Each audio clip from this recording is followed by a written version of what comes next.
You've prayed to God. What do you want God to do? He will provide. Because his name is Jireh, he provides, he gives, he supplies.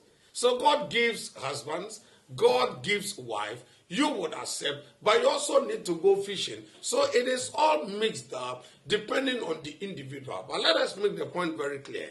No matter how you pray and whatever you are asking God to do for you, you must always be in the fray at the center of it all to decide at the end of the day whether you like it or not. Bishop, at what point that the decision making starts? Is it when the child is 10 years old that you start grooming? Well, this question is a bit dicey. When it comes to parents deciding, we've gotten this knowledge handed over from time immemorial and with certain cultures that when the child is born, especially the female child, the girl child, they decide for you. In fact, you, the girl, or you, the woman, have no say. It is your parents that decide when a suitor comes and says that this daughter of yours, we want to marry her for our son. Therefore, they start sometimes at a very tender age. They will begin taking care until that point in time. So it does happen, whereas in certain cultures, it's just a no-no. You would go in, fish out what you're looking for or what you desire. Bishop, thank you so much. In choosing a life partner, what are the key ingredients we should look for?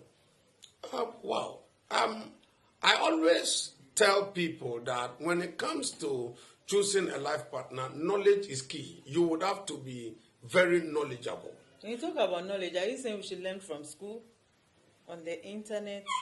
Does it have a manual for that? Life has a manual. Life, see, you need to know God. Primarily, basically, you need to know God. Our Bishop, in the Bible, there's no outline of marriage in it. Which of the texts? Okay, very good one. There is an outline. First and foremost, you would want to consider 1 Corinthians chapter 13. That talks about love. You would want to talk about Ephesians chapter 5. That talks about wives and husbands. You would want to talk about 1 Peter chapter 3. That would exclusively look at the wife, the woman, comparing her to Sarah. Are you getting that? So there is that manual that you need to learn from. Learn from God, from Scripture. But you see, strikingly, we need to learn from our parents.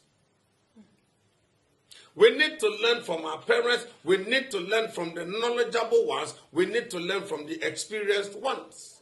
Very important. We need to learn because you don't know. And those who have gone ahead of you, they know it.